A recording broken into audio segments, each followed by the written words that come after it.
All right, guys, everybody, welcome to the REI Nation Experience Matters Live. If you are looking at your computer right now and wondering why you're not seeing Kent Sr., I give everybody fair warning. He's out of town today. He's over in Dallas meeting with our Texas team.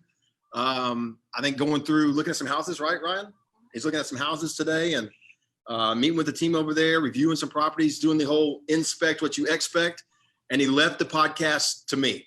And I told him that if I was going to be doing the podcast today, I wanted to take it in a slightly different direction. He's been interviewing, as many of you know, for the past 5 weeks, probably 10 weeks, a little longer. He's been trying to bring on different clients and digging into some client experiences and sharing their testimonials and talking about their experiences as investors. And it's been fantastic. They're great videos. Check them out if you haven't watched them yet. But for me, I said, if I'm going to do this one time, I get the one chance to host the Experience Matters Live podcast, I'm going to try and reach out to one of my friends in the industry, somebody I've wanted to interview for a very long time for our podcast or for our live videos.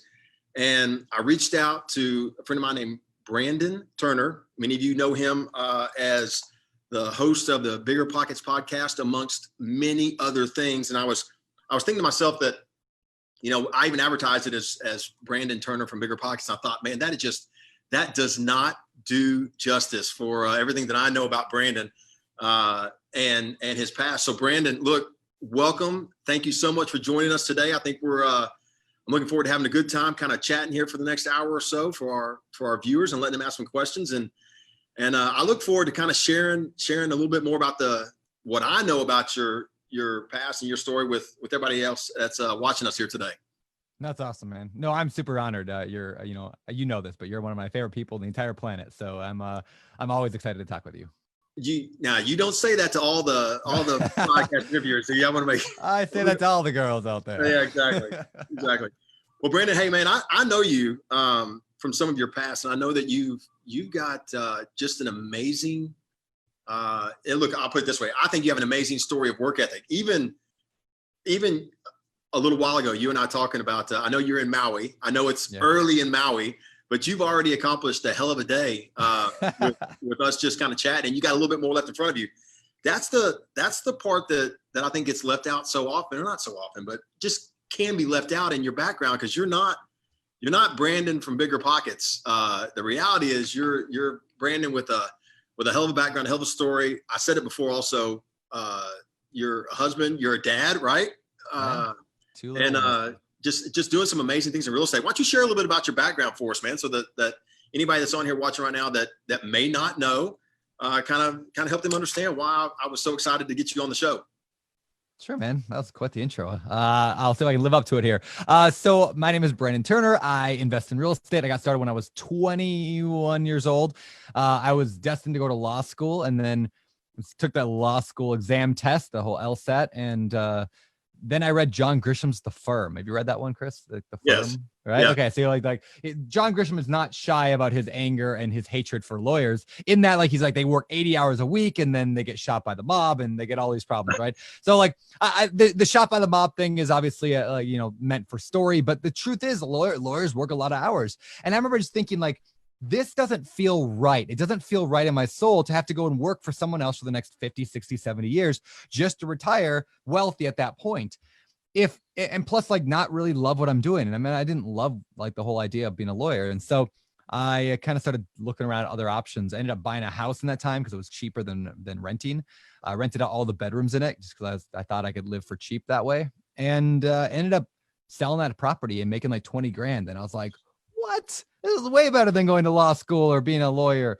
So I scrapped all those plans and I just decided jumping full into real estate. So from there, bought a duplex, then a triplex, then I flipped a bunch of houses and ended up buying a 24 unit and then a mobile home park. And today I think we're at 600 units right now. I think next week we're closing on 2 big properties. We'll be over 1,000 units. So it's been a crazy journey. Wait, you said next week you're going to close and you're going to be over how many?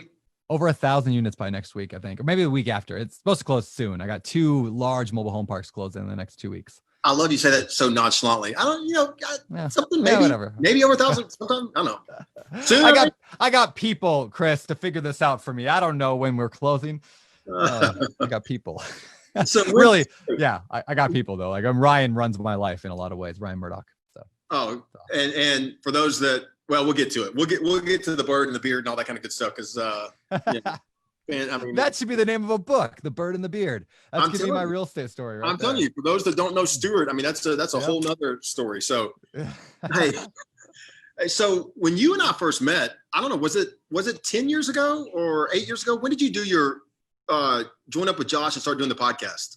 Yeah, I think it's been 8 years now, and then you were one of the first guests, right? So like, it's been it's 8 or 9 years. It's been a while. It's been a while.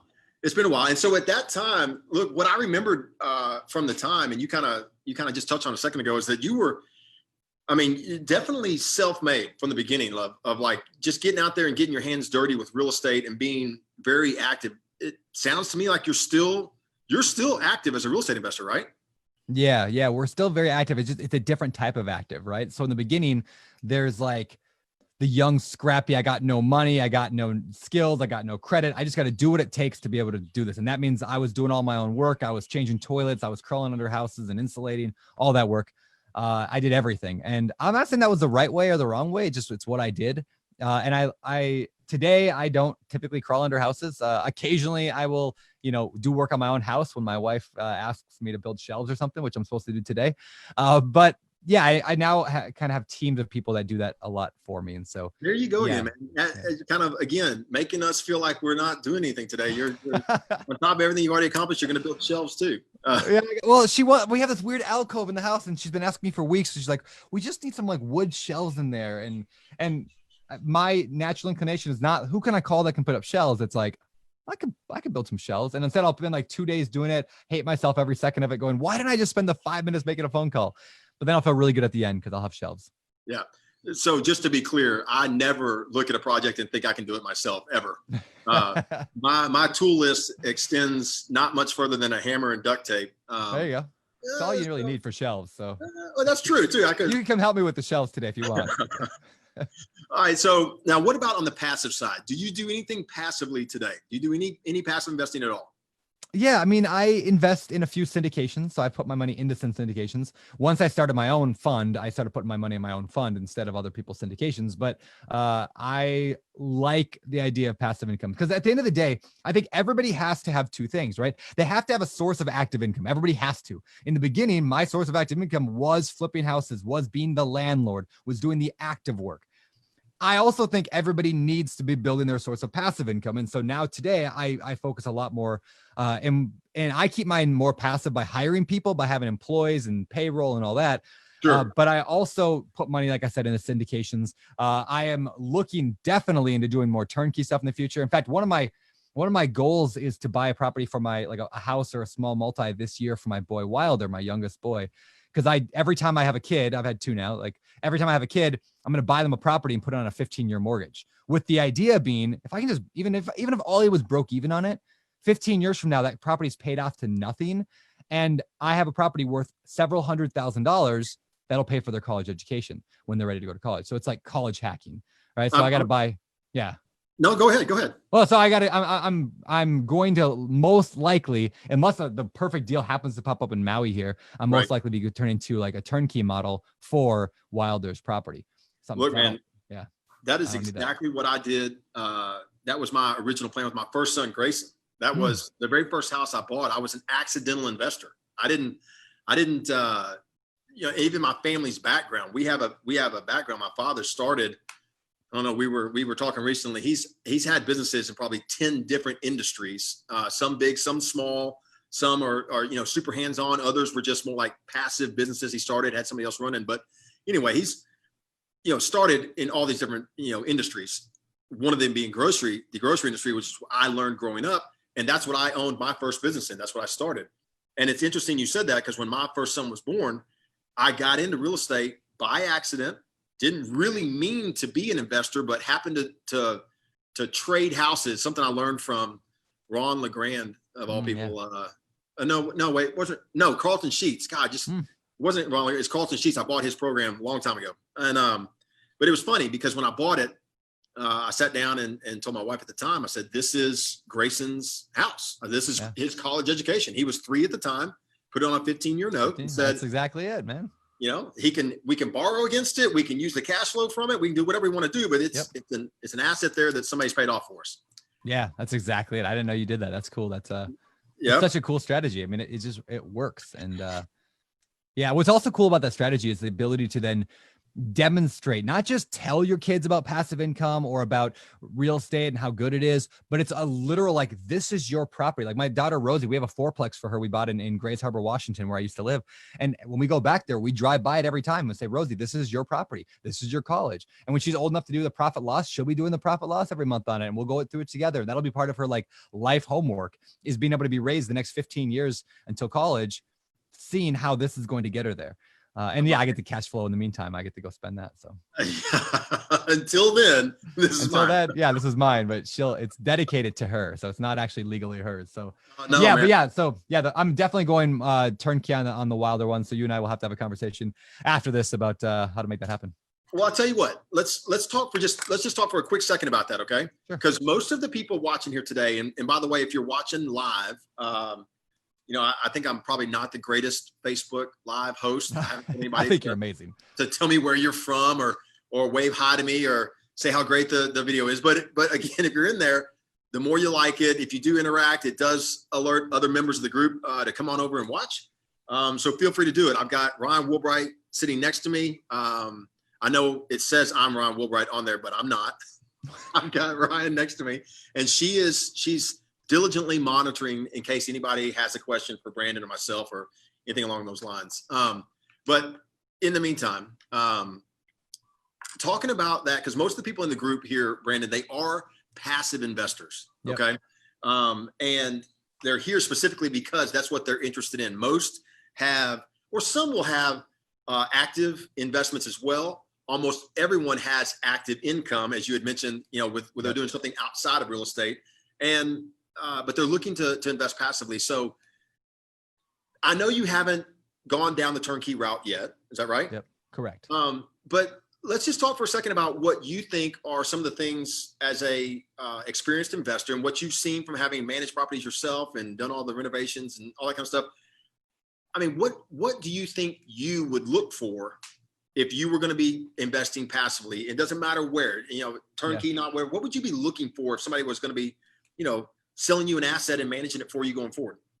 Yeah, that's a great question. So a couple things. First, before I address that, I will say also, like, the fact that people are listening that have active income, like, I think there's this mistake that people think they've got to become an active real estate investor because that's what's cool. That's what they hear on a podcast or on TV or whatever.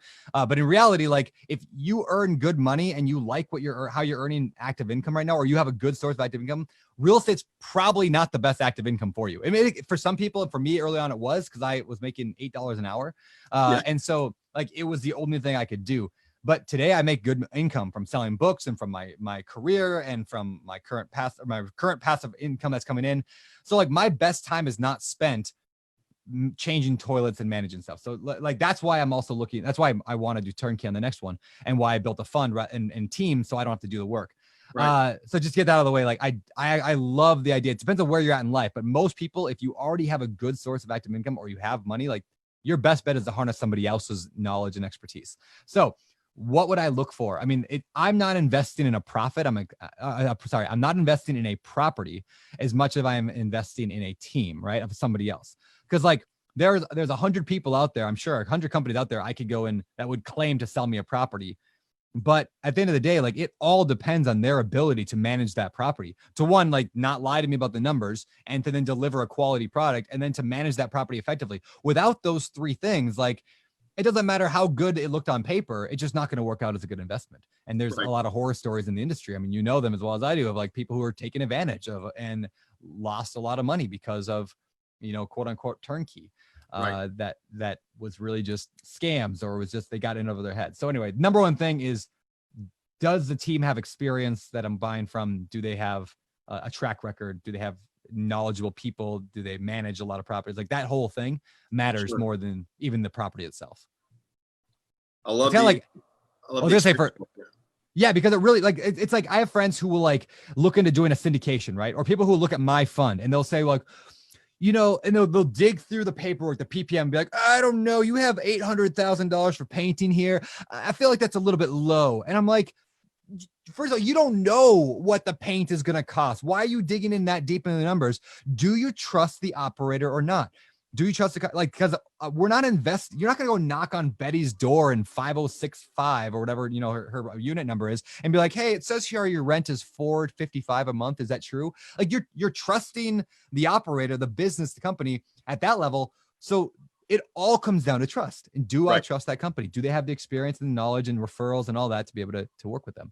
Which is why I like you, because your company has all of those things.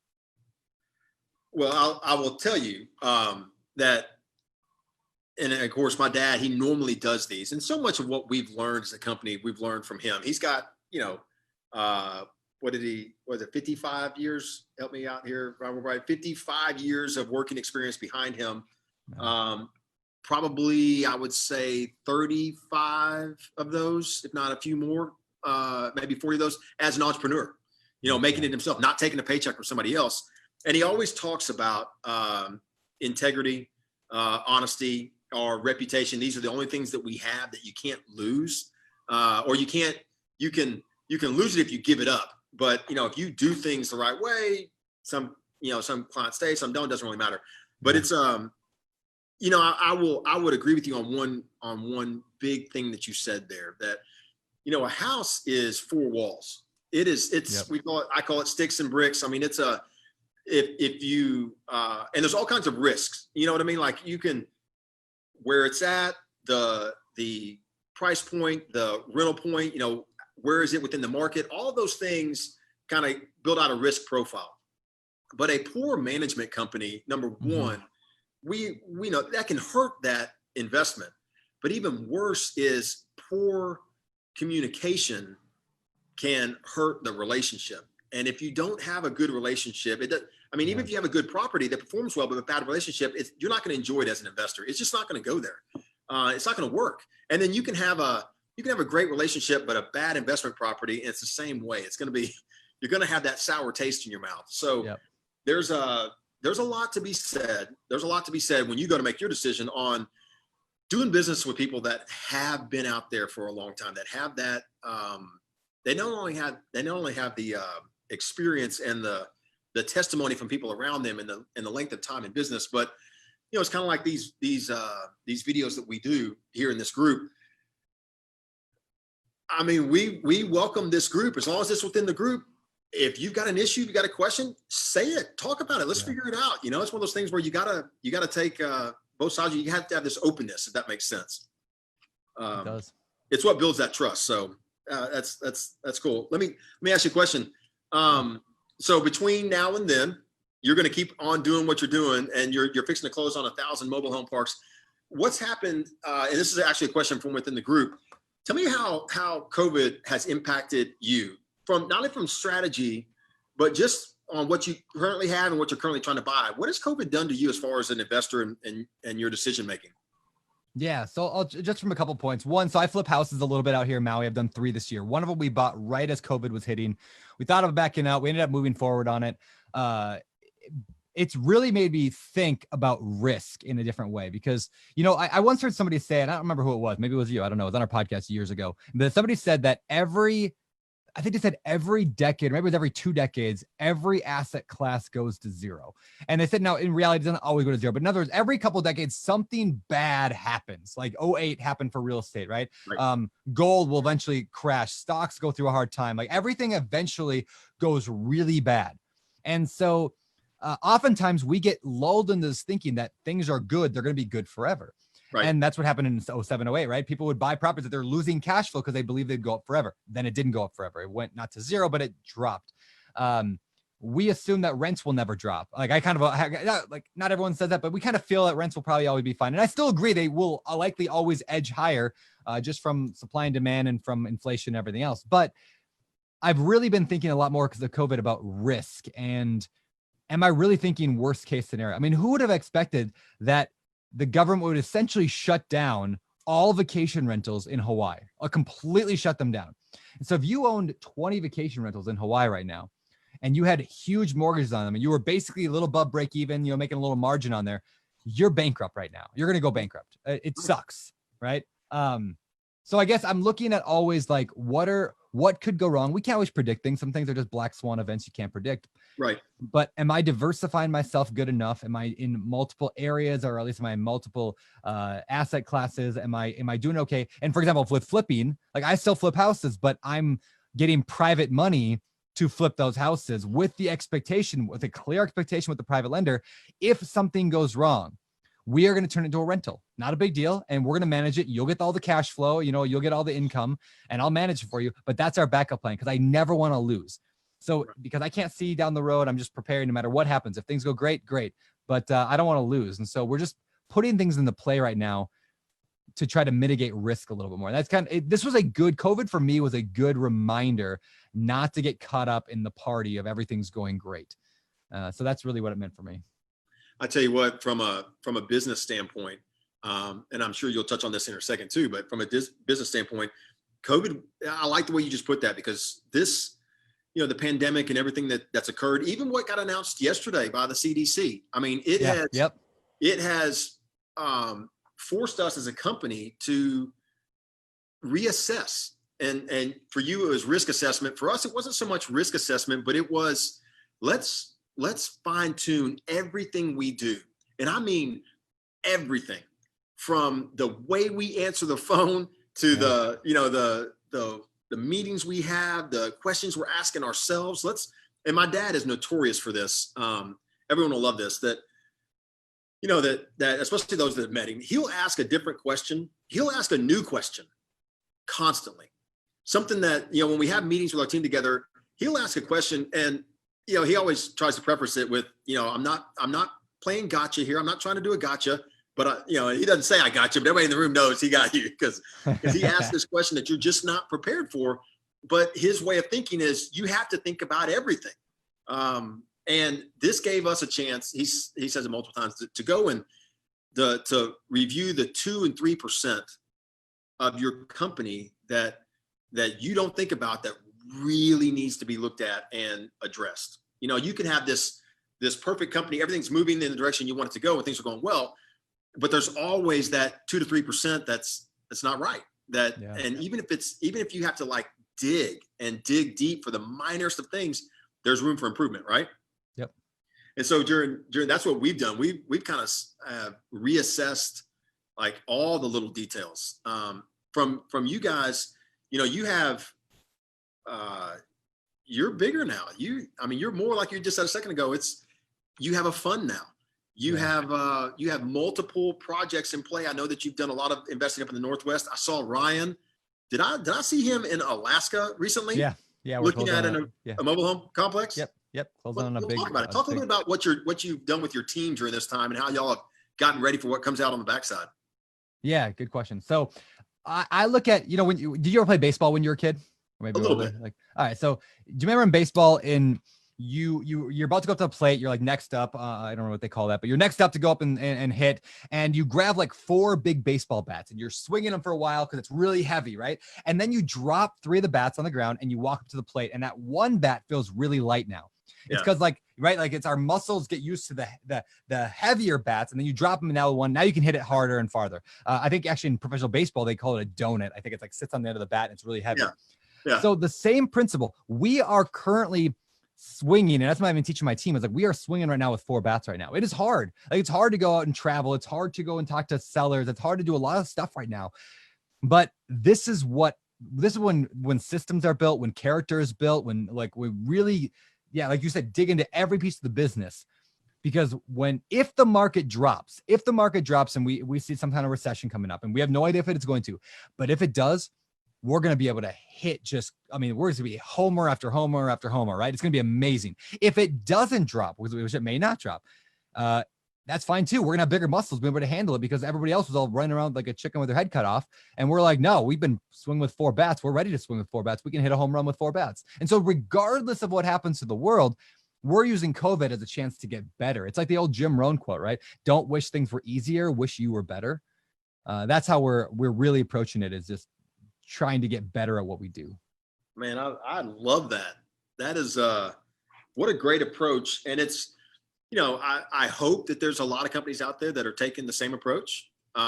Yours, mine, somewhere in between. Either way, I mean, it's using this time as a chance to get better. I hope that all the investors that are on here, they're using this time for the same thing. It's you kind of know there's some that aren't, so there's always going to be that opportunity. You know what I mean? Yeah. Yeah. So and can I contrast that with another quick story? Of course. So, Man. All right. So I started doing Brazilian jiu-jitsu. I had Jocko Willink on our podcast. He challenged me to do it. I said, I'll do it. I went, it was awkward, uncomfortable, and it was hard work and whatever. And I did it for like 2 months or 3 months, and it was awesome. And I got more and more into it, and I still am terrible, and I lose every single time. I did manage to win my first, I got my first, I don't know what you call it, pin or submission, right? A 95-pound woman. I finally submitted somebody. She was literally about 95 pounds. She was at least 60 years old. It was awesome. I felt really good after that day. So anyway, here I am, 200-pound, 6'5" guy. And I feel really good about that. So I go out of that, and then COVID hits. That was irrelevant to the story. But COVID hits, and the gym shuts down. And I can't do Brazilian jiu-jitsu anymore. And I'm like, oh, bummer. So, I mean, I've been doing some workout stuff, but I've definitely let myself slack. I've gained some more weight in the past 4 months. And now I'm trying to get back into it now. But and I kept saying, it just sucks that I can't do jiu-jitsu right now because of COVID. And then I'm talking to one of my buddies, Eric, the other day. And Eric, he's a dentist here on the island. And Eric, at the same time I was getting into jiu-jitsu, he said, yeah, I'm going to get into it too. And I said, that's awesome. You should do it. And then COVID happened. And I'm talking to Eric the other day, and he says, do you want to come over on Saturday? And I said, sure, I'll come over. We'll come over for barbecue and hang out with him on Saturday. And he says, yeah, and if you want to come at 2, my instructor is going to be here. And I said, your instructor? He's like, yeah, I got a private Brazilian jiu-jitsu instructor that comes over several times a week and trains me. And I was like, you got what? And he's like, yeah, I just, all through COVID, he's just been coming over a couple of weeks. And I realized at that moment that I let COVID stop me from pursuing my own goals, where I instead, I let an outside influence, an outside event, affect me rather than me affecting my world. I let the world affect me. And I'm just yelling at myself here. Why didn't I think of that? Why didn't I, instead of saying, oh, I guess it can't work out because of COVID, why didn't I ask the question, how do I get this Brazilian jiu-jitsu, during this time? And now, you know what, when we go meet, he's going to kick my butt because he's been practicing for 4 months now while I've been sitting around doing nothing. And I think it's just a really good picture for life, is so many people are just waiting for COVID to end because things might go back to normal, be easier again, rather than attempting to find another way to make it happen now. So I think it's just, it's a good picture for my failure there. I'll tell you what, to take that, to just extrapolate it through real estate, I've had on these videos, we've had some comments in our group from some investors that are waiting for the fall. They're waiting for the crash. They are holding money, which is, look, zero judgment. Yeah, as an investor, you got to make the decisions that you want to make. That's perfectly fine. But they're actively deciding that I'm going to stay on the sidelines. I'm not going to invest right now, even though my plan is to continue to build assets, to continue to build passive income. I'm going to hedge that the prices are coming down and I can make my dollars go further at some point in the future. And which, again, like I said, no judgment, that's perfectly fine. But my advice to all of them have been to really kind of think that through and ask the question that you just asked yourself. Am I letting the scenario that I see right now dictate my decisions, or am I assessing the scenario and dictating my own decisions based on my own plan? And, we look up, I'm looking at my big board over here. So we're on pace to close about 850 homes this year. And even though we purchased fewer during COVID, because that's when we as a company pulled back, we had a pipeline. So all those houses have been bought out by investors that are doing exactly what you just said, that are saying, hey, rather than sit back, we all absorbed the news. We all absorbed what was happening. We watched what happened with rents. I was on your podcast, talking about rents in early May, kind of where we were. I think it was early May. And so, it's always refreshing to see investors, especially that are deciding to move forward with their plan. You assess what's happening, you take it into account, you build it into your program. And the reality that I was telling people is that money's still inexpensive. Probably more than ever before. Rents right now are, we're not having an issue renting houses. Demand for quality assets at a fair price, even a fair high price. You know, as long as the value they get in return matches, we are, Brandon, this will blow you away, dude. We're at 56 houses available right now. We're managing just under 6,300. Wow. Now, to put all that in context, I'd say there's probably about 25 to 35 additional houses that are being some form of renovation, that they had a resident that moved out. Now they're being renovated, but our overall global vacancy is less than 100 homes right now, probably less than 90 that are actually sitting out there vacant out of 6,300. It's just, that's crazy. And some of that's team, but look, and I give our team credit, but some of that's also, that's the environment we're in. We thought it was going to be one way and ends up being another, you know? Yep. And had we an investor, whatever, if you sit on the side and wait to see what's going to happen later, you end up falling behind, like your story with the guy that's getting his private jujitsu. That's exactly it. That's exactly it. And like, when you think, like, I don't invest, and I know you don't either. We don't invest for tomorrow, for a week from now, for a month from now. We invest for the future, for 20 years down the road, 30 years down the road, for our kids, for our retirement, right? So when you think about life and investing in a long time scale, I don't care whether the market drops tomorrow or not. I'm still going to invest today, right? I'm still going to put my work in because I know that 20 years from now, I don't care if the market dropped 10% this year or if it didn't drop 10%. The most important thing I can do is continue to invest. It's trying to time the market is always, I feel like, always just a bad idea, because you end up, the market does crash. Now all of a sudden you got the fear in there of like, oh, I'm just afraid, I'm not going to invest now. I'll wait until the market corrects. Then it corrects. You're like, well, it might double dip. And then, like, you let your fear drive you into nothing. Well, my other point that I've tried to make, and again, I don't have that crystal ball. I can't tell you exactly what's going to happen, but I can see a scenario where, should the market drop, I believe it's going to be caused by either a lack of liquidity, which means there's no funding. Even if you want to buy, the funding is going to be, there's going to be less of it available. You're going to have to go to other means. Or should the market drop, it's going to be due to outside circumstances, due to things that don't have necessarily anything to do with liquidity or real estate, but it's due to other hardships that, it's just, I don't envision a spot where demand drops as well, which is why, the prices drop. Right now, there's hedge funds, especially with what I do. Do you deal with hedge funds and, going after mobile home parks and that kind of thing? I mean, we compete a little bit with them, but we're still buying smaller deals than they're looking for. We're like, $3 to $5 million. They're like $10 million plus, but no, we don't deal with them much. Well, it's kind of interesting. That's with us. A lot of hedge funds are buying houses at a just a price point or two above where we are. So it's not a lot of competition there, but there's some. But yeah, it's with so much demand out there right now, I don't foresee a recession coming. And anyway, to my point, to our point, the taking action is always like, if you're an investor and you've got a solid plan, assess what's happening around you, filter it into your plan, and then go, get to work. That's the way I am. All right. So tell me a little bit. I want to hear a little bit about these, the mobile home parks. Cause I was reading yesterday about it. This was great. This was actually in Bigger Pockets. This was in a forum of Bigger Pockets, where a guy said that he had, or maybe it's in a comment on the newsletter, one or the other, on the Bigger Pocket newsletter. But the guy said that he had spent a full year going, head first into mobile home parks, and had put all of his energy in and had 0 units to show for it. That he had been, he had burned the boats. This was the direction he was going. And then literally the 13th month, he got his first deal. And in 90 days time, he just put his 500 unit under contract. He's already closed some now. And he was talking literally 12 months of nothing and 3 months of multiple different parks. His biggest park was like 126 spots in Georgia. I thought all that was, I was fascinated because I've never bought mobile homes. Don't know enough about it at all to even speak to it. But why don't you just kind of tell us a little bit? Because I just find it fascinating that I saw Ryan in Alaska. I was like, what in the world is he doing in Alaska? But it's your business. I want to hear about it. Sure, I'll tell you a little bit. So first of all, that guy you're talking about, it's so true. I feel like we spent so much time learning. It's like real mobile home parks, in my opinion, and by the way, just so people are aware, it's not mobile homes that we're buying specifically. We're buying the parks that the homes sit on.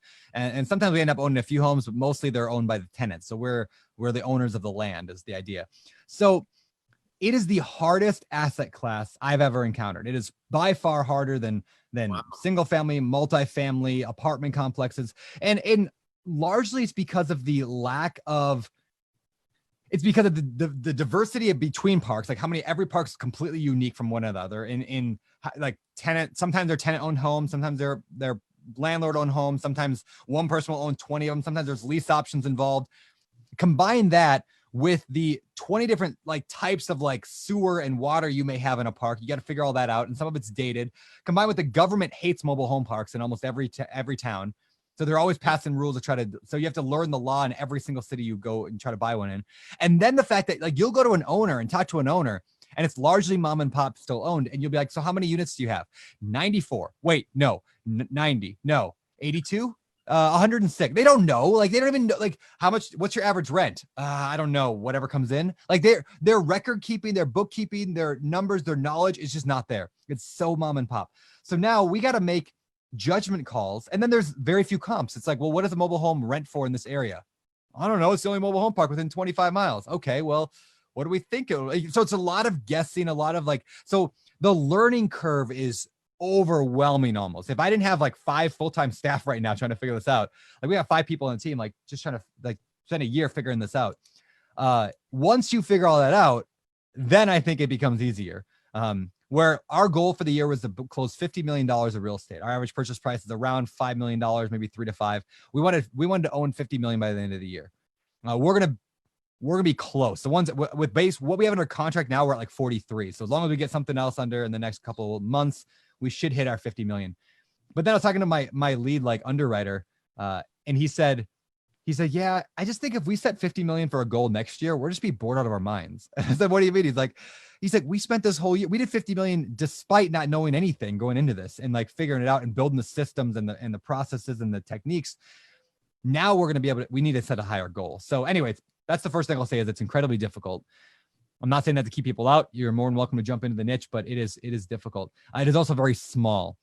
There are 50,000 mobile home parks in the country. There are less than 2,000 or 3,000 of them are larger than 100 pads. We only buy 100 pads or greater. So now we've only got 3,000 in the entire country that we could even buy. And there's hundreds of investors out there looking for these things. So it is competitive. It is, and it is small. So you get to know everybody in the industry very quickly. Yeah.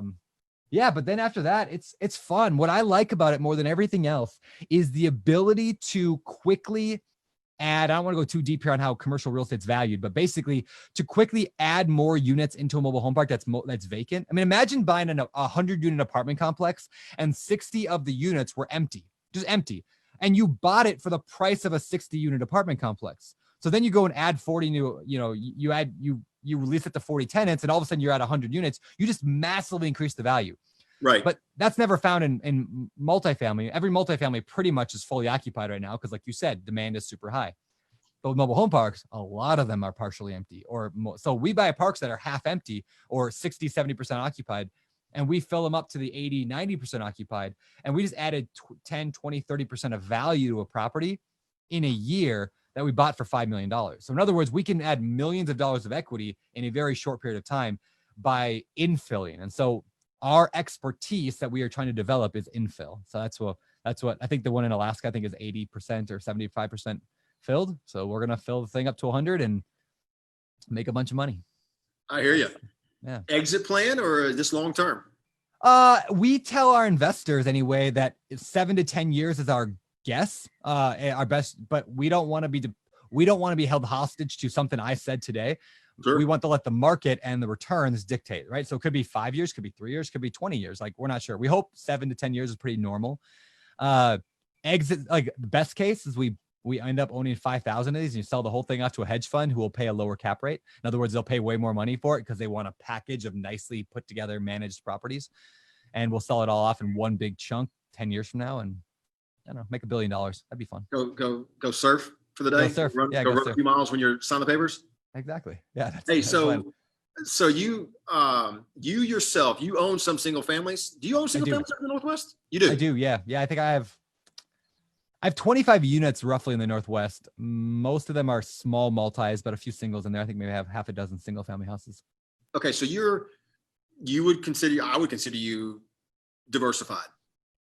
I feel like I'm pretty diversified, even though I have a Yeah. lot in the mobile home park space. Yeah. But even the mobile home park space, we're diversified across the country and in different level, like A class, B class, C class parks. So we're kind of. So I got a question from a couple of questions from investors that are watching here today. So one of them is asking kind of like, if so the way we diversify, I've got 7 different markets, and we've got varying price points from 140,000 now up to 250,000. We even do some houses here around us in our area that could reach 300,000. So we've got these very nice single family homes. We're not diversified in price point because we're not going down to the junk. We're only sticking with stuff. Our average length of stay, Brandon, is just over 5 years. Right now, it's about 63 months is our average length of stay.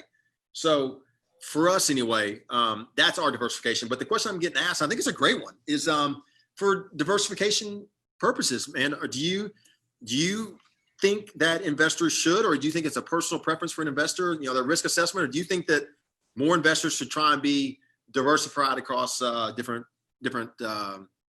classes of real estate?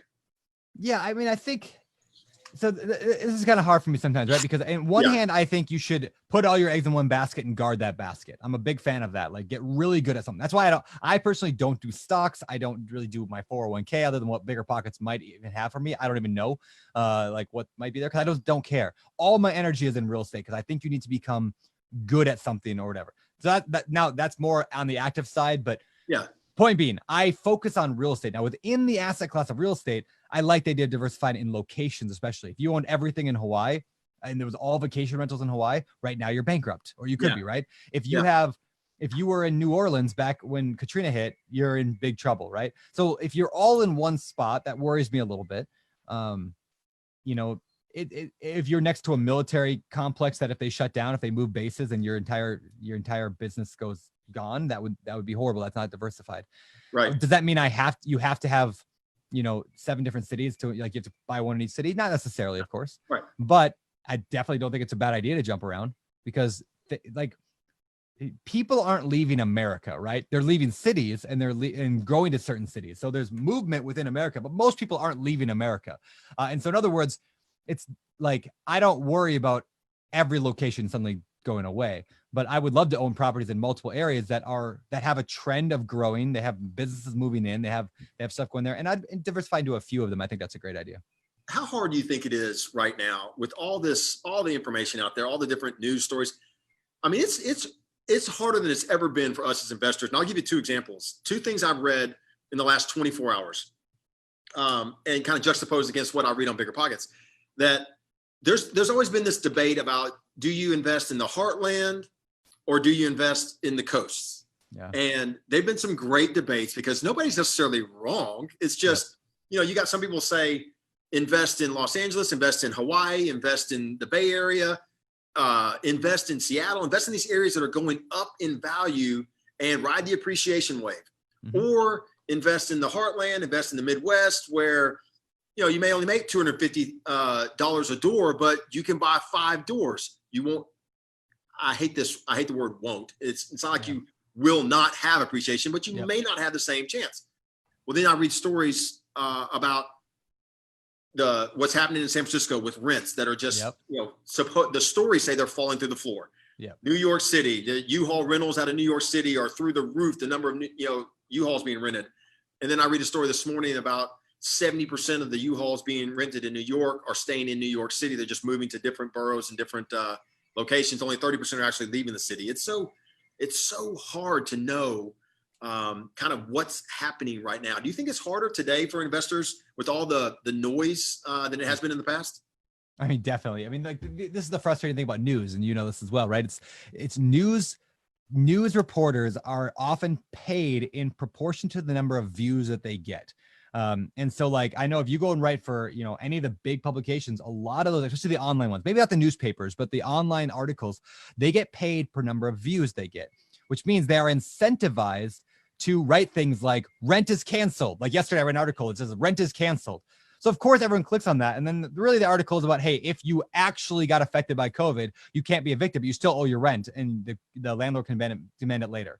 Right. So in other words, we're only talking about 10% of the tenant population that is unemployed right now. And half of them were already unemployed before, which means really we're talking about 5% of the population was affected by COVID in terms of losing their job. And they have to prove it that they didn't get something new. And they have to like, not such a big deal, right? So I think a lot of the problems comes from headlines that are misleading, then shared by people on social media who didn't read the article or didn't think critically while reading the article. And so like, you don't even know what to believe anymore. Right.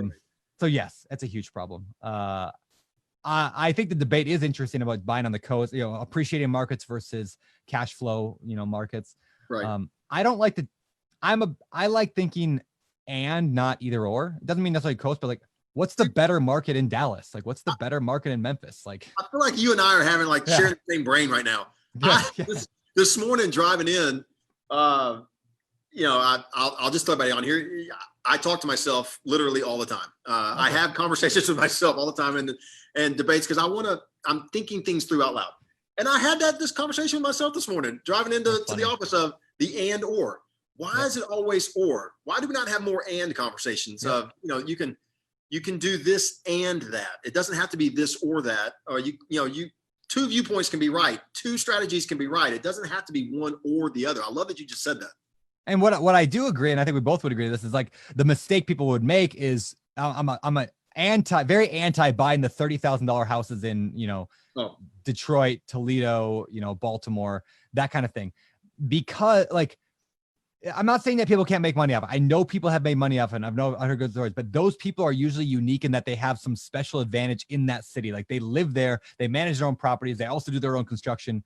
Like when I was buying $30,000, $40,000, $50,000 houses in Grays Harbor, Washington, I was good at that. Right. Nobody else is good at that when they try to invest at a distance. So it's too hard. So yeah, does that mean you can't invest in Detroit? No, but I would look at outside Detroit a little bit. Look at the nicer area of Detroit. Like nasty houses attract nasty tenants. Scary locations attract scary tenants. Like I don't compromise on that. Right. I'll buy a nasty house. I'm going to make it the best house in the neighborhood, or at least really nice before I rent it out, because those I bought too many houses that were just like cheap and therefore good deals, and they were not good deals. When you look at CapEx and capital expenses and repairs over the course of a 10-year hold period, it'll eat you alive. You'll never make money. So I did a video on Monday. I try and do a video every week for the group, and I tackle one topic. And I had this conversation in the forums over the weekend with two different people talking about cheap. So I did a video on that on Monday about cheap renovations and cheap properties, because it was two separate conversations. And I feel the same about renovations, Brandon. We will not manage a property for a owner who says, I don't want to do the repairs. Like I'll take less rent. I'll have more turnover. I'm fine. I just don't want to pay for the repairs. I'm not managing that. You can take that elsewhere. Like for us, it is deferring maintenance. I often tell investors, you will spend $2 on the back end for every $1 you save. Yep. I've got too much experience in it that cheap houses, cheap renovations, a cheap approach, it costs you money. It doesn't make you money. It costs you money.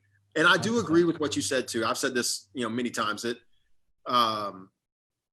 there's a reason why some investors are successful with these very, very inexpensive, these cheap houses, and they are, it's their specialty.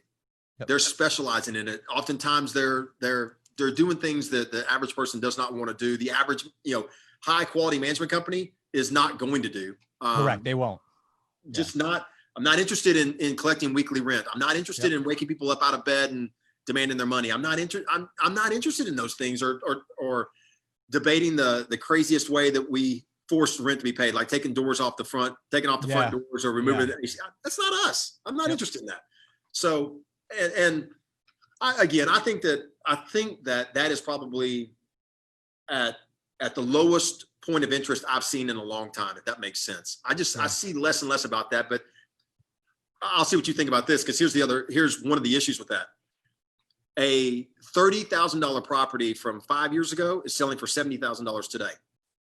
So a justification of, well, it's not 30. It's, I'm not dealing in the 30. I'm dealing in the $70,000 properties because 100,000 is too much. Well, the $50,000 property from 5 years ago that was borderline is now selling for 100. And there's a lot of, I would just call it failure to recognize where we are, and kind of what's happened in, over the last decade to real estate, to where, even for us, we've watched our average price point go up $30,000, $40,000, $50,000. But we're buying the same properties, maybe just a tad bit better, but not much. I mean, that's what's occurred in these markets. So we have a lot of investors that are dollar cost averaging today. They have several properties. They continue to buy because it's a good asset under good demand. And they're just, they don't feel like they're paying this price. They feel like they're paying middle because they own some of this stuff lower. Does that make sense? Yep. It does make sense. Yeah. It makes perfect sense. Yeah, anyway, I think that's where we are in the market right now. It's interesting. It's interesting for investors to be keeping an eye on. Yeah. I just bought a property here last year in Maui. It's a technically now a duplex. I may add a third unit eventually, but I spent $140,000 rehabbing it. Like I've made it, and it's nice now. I mean, we did everything we could, and I had several investors look at me and just go, "Are you crazy? You should just put tenants in there. You would have rented out as is. It was almost like you could have cleaned it and been fine." And I said, "I don't want to own that property. Like if that happens, every month I'm getting a call. Every month something's breaking. Every time I try to do anything, there's a problem, and it attracts a lower quality tenant who pays lower rent. So I would rather put the $140,000 into the rehab now." And put in all the tenant proofing stuff I can, put in like floors that aren't going to need to be changed out every 2 years because it's disgusting. And now I'm going to attract a tenant that's going to take better care of it. I'm going to get higher rent. And I think we've had one maintenance request in the past 6 months since renting it. And it was like screens weren't there because we forgot to put screens in the window. So it wasn't even something, it was just something we'd forgot to do. And that was it. Nothing's broken. So yeah, it's just another lesson. Like that's how I value, like do the work up front. Have a good asset you're proud of, and that you're not going to be called back continually. Well, I tell you, and it keeps my my respect for you high, which was already there. But you get what hopefully you understand what I'm saying. That there's just, to me, there's just a certain pride of ownership of what you have, and just the simple fact that you said, I can't do that. I cannot own something and not want it to be the best. That's the way myself, my brothers, my dad. It's kind of the way that we've come up. This is either we're the best or we're not. What the hell are you doing playing the game if you're not here to be the best? And that's the same thing with that asset. Why would you want to have something and not have it be the best? It just, in the end, it makes your life easier and better. We even apply that to mobile home parks. I get a lot of, not a lot, but I get a little bit of flack from people about like, oh, you're in mobile home parks, like you're just a slumlord, or why are you taking advantage of poor people? But when we go into these parks, like we specifically set aside a large chunk of money to repair them immediately. We just all completely repaved one of our parks. Every nasty home we haul out of there. Every home that's salvageable, we completely remodel and make it like really, really nice. Because again, for the same reason, we want nice people that are going to have pride of ownership. They're going to like that we sell those to them, whether it's on a note or lease options. We have different ways of doing it, or just cash. And like we have now nice properties with nice people. And that's what we want. We want to provide good, safe housing for everyone. So it applies every, like you go from a mobile home all the way up to a mansion. We kind of follow the exact same processes. Just do good work and attract good people. Yeah, 100%. Hey, I got two quick things here as we start wrapping up in the next few minutes. Okay. Sure. I know you've got 5 miles to run, so I do have 5 miles to run. Shelves to build. Shelves to build. Hey, so a question about, and I think I know what your answer is going to be here. I know what mine is. The announcement yesterday from the CDC, the eviction moratorium. Yeah. I know for us, my initial reaction to our executive team last night was that I thought this was more of a showpiece announcement than anything whatsoever. As a company, it didn't worry us at all because of kind of the steps we've taken so far, the relationship we have with our residents. But there's some people that, and I'm reading about it all day today. And the question is, does it give us pause? Does it concern you at all? Does it change your outlook in the short term for real estate? I'll get your answer in a second. My answer has been no. That I've, in fact, just closed on a property today. Still went through with the closing and everything today. It's I think that there's enough leeway in the announcement that you're still leaving decision making to the local judge and magistrate. Yep. There's still some accountability on the residents to show proof that they're having issues, and nobody's being released from culpability, but there'll be a small segment of people that will take advantage of this. Yeah. I just don't see it in the price points that I'm in. When average rents in the 1,500s to, maybe 1,100 on the low end, 2,000 on the high end. I'm not seeing a lot of that in my particular company. What's your take on it? So that announcement didn't really bother us at all yesterday. We're just going to we may have to work a little bit more on a few cases, but not much. What about you? Yeah, total. I agree. I think that this is going to affect maybe 1% of the world, like the U.S. And like, if 1% of my tenants can't pay rent, and we have to, we go through the process. The judge says yes, you don't have to evict them. We follow all the rules. Fine, that's fine. We'll work out a payment plan with them next year, or maybe we just lost out on 1%. Like, if worst case, I think the messaging. I think what's good to know is like to separate fact from fear, right? So this is not an rent is canceled thing. Landlord, we need to be knowledgeable in our business, or have a management company who is knowledgeable, so that if the question comes from the tenant, hey, I heard on the news that rent was canceled. Do I have not pay rent? No, this is what the process looks like. Right. Most people, I think, are good. I think most people in the world are good people, and they want to do the right thing. And like, we found that back in April, May, and June, when we were the world was melting down. Landlords were, of what if rent doesn't come in. I mean, I put a video out there called like, hey, landlords, here's what I'm doing if the rent doesn't get paid. And it got like 300,000 views in like a week. It was crazy because everyone's freaking out. And you know what? Everyone paid rent. Like, for the most part, everyone paid rent. We would survive. Now, the government, for good or bad, put a lot of money into the economy to make that happen. But anyway, yeah. So I don't think it affects much. I think it's like a very small number, as long as the word gets out that it's not free rent for the next half a year. Exactly. All right, so two quick things here to end up here, Brandon. One, you got a book already announced to come out, I believe, next June. Is that your next book coming out? That's the yes. Maybe it's going to come out before then. Yeah, I don't know when it's coming out. It's spring, whenever it gets through. I think it's April, May, or June, one of the three. It's called The Multifamily Millionaire. Yeah, that'll be out then. Yeah, there you go. I mean, I've got all your books up here. I've got multiple of your books. So you rental property investing, how to invest in real estate, investing in real estate with no or low money down, right? The book on managing rental properties. I kind of like that one. That was I figured you might. And I actually have your intention journal. I picked it up in Nashville last year. I thought that was very cool. I like that. Thanks. So look, which one of those do you look back on and say, man, that's the one I'm most proud of? Do you have your favorite child out of those books, or is what do you think? That's a really good question. I don't know. I mean, I like to say, like, the book How to Invest in Real Estate I wrote with Josh, right? Like, I like that one in that it is like the beginner book. Like, if you have no idea what real estate even is or how you make money in that, I think that's a cool book for that, because it's like, here's everything. Like we don't know what's right for you. Here's everything. So I mean, the book on rental property investing has sold 100 times what any of the other ones have. It just sells like pretty good amounts. Hi, Rose. Oh, I love it. Yeah. So anyway, but I'm actually really excited for the new one. The multifamily one doesn't come out until next year. We put some stuff together that I actually would love to pick your brain on a little bit, in terms of like estimating capital expenses and repairs on a grander scheme that I'm really excited about kind of putting out there, kind of an algorithm, a program that we put together so people understand everything we just talked about today about buying the $30,000 houses or doing cheap work. Like, that stuff matters, and it plays into your annual repair budget and your CapEx budget. And so I'm excited for that chapter. I think I've never seen anything like it, so I'm pumped for that. That's awesome. I love it. Yeah. I love it. All right. Well, all right. So last thing. So there's one question in here I haven't asked you yet, but I'm gonna kind of ask it like this. So in our group, we do not we don't do any soliciting. We don't allow anybody to post anything in the group of money, or come buy houses for me, or I've got great deals here. We created it as a place for not only our clients, but anybody that was interested to come and have some real conversations, hear from real people.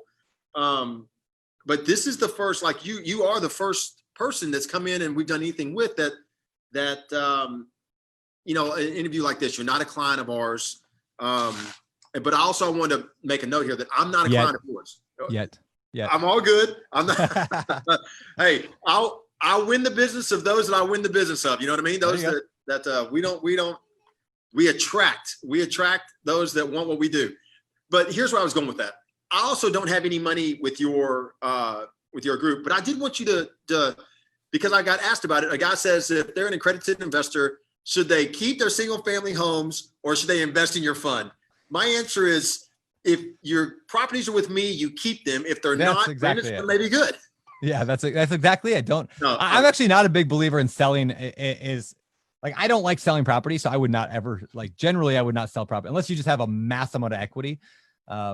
But no, if you do end up having some cash, we obviously would take it. But so tell just real quickly, look, man. Again, it's not a solicitation, but I do want you to share a little bit because I'm proud of you guys. I like I said, I've known you for about 8-9 years, and I've just been in awe of your work ethic. Okay, because you're how organized, determined, how thoughtful you are about what you're doing next. And I know all this, Brandon, just from afar. I mean, you and I, we've met each other enough, talked to each other enough, but I paid close attention. And so, yeah, I want you to say, I mean, just take a second and tell everybody about this is what your company is. And there may be somebody on here that's interested, you know, I don't know, but I definitely want you to share it because I think you've done a hell of a job of doing things the right ways. That's for sure. Oh, thanks, man. Yeah. I mean, we're Open Door Capital. So we raise money for mobile home parks. We're a 506C, so it's accredited only. And we did a $5 million fund and then we did a $10 million fund.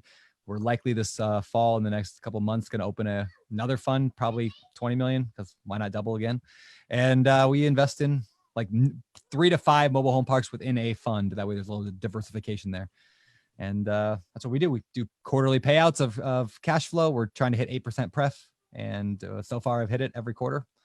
So we're basically hitting an 8% annual cash flow. And that's kind of how we're operating. So that's it. That's odcfund.com is the website, odcfund.com. ODC Fund. All right, cool, man. Well, look, I want a conversation with you when y'all do open it back up. Don't know because I am heavily invested here with the company. Got a lot of, and I'm not done buying single family homes by any stretch. I'm continuing to build my portfolio. I've got 5 kids, and so it's kind of interesting. Every time I buy one, I've got to buy 4 more. So because everybody has their houses from. I've got a house for college. I've got a house for a wedding. I've got a house for, you know, hopefully smart. Future grandkids. So it's funny, but anyway, yeah. And I love single family houses too. That's why I want to buy one for Wilder. So, well, hey, look, man. I just want to make sure that we touched on that real quickly because, again, I didn't, you know, as people are going to be jumping off the call or watching this at a later date, I just wanted to kind of hear a little bit and kind of know a little bit about what all we were talking about and kind of saved it there for the end. Look, Brandon, I appreciate you joining. As I said, this is a great conversation, some great feedback. I wrote down, it's kind of funny. I've got like multiple pages of notes here of different things you were saying. You're like me. I do the same when I'm on a call. I just sit there and like take notes on pieces of paper whenever I'm doing. Yeah, I found myself getting distracted because you would be done with an answer and I'd be like, I'm not quite ready to ask the next question because I'm still taking notes. The bird and the beard, right there. So, oh, dude, I wrote it down. So, all right. So we can't get off real quickly. You got the beard that's gone just about out of control. I remember you when it was just, you know, keeping it nice and tight. Now you let it grow out. Tell everybody who the bird is. The bird is Stuart. It's Ryan's bird. Ryan lives in my extra unit. I have a triplex that I live in here, kind of house hacking my own multi-million-dollar house in Maui, which is a cool way, by the way, to live in a cool big house is you just find a multifamily and then you can live in an ocean ways to house. Stick Maui in there. I mean, I know it's awesome. You know, it's like, you know, the ocean view and the pool and, you know, okay. So, Stuart was a bird that Ryan rescued, ended up becoming our like community pet here. It's Ryan's bird. And we let him go one time, like Ryan let him go.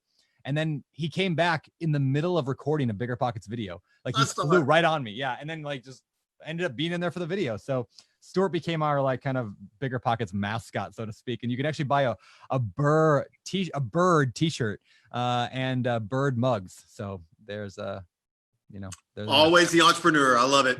And we actually donated 100% of profits to the Maui Humane Society. We just wrote them a check for like $3,000 a couple of days ago. So are you kidding me? Yeah, we did. Yeah, we donated all of it to the Maui Humane Society. All right, I'm in. I'm gonna have to go buy a bird shirt. It's like $20 for a shirt. All profits go to Maui Humane Society. Very cool. So, very cool. Kind of cool. Hey, well, thank you very much for joining us on here. If you want, if some other questions as they come up, if you want to jump in there and interact with anybody, feel free to. Cool. Yeah, And, will and do. look, you are welcome in our group anytime to if you want to share any part of your knowledge with anybody. If you've got something that you think would be productive and helpful for the group, share, man, because you're one of the definitely one of the good guys that of our industry that we need more of. So I appreciate everything. Really, thank you a lot for coming on here today with me. Yeah, thank you. Appreciate it. All right, man. Take care, Brandon.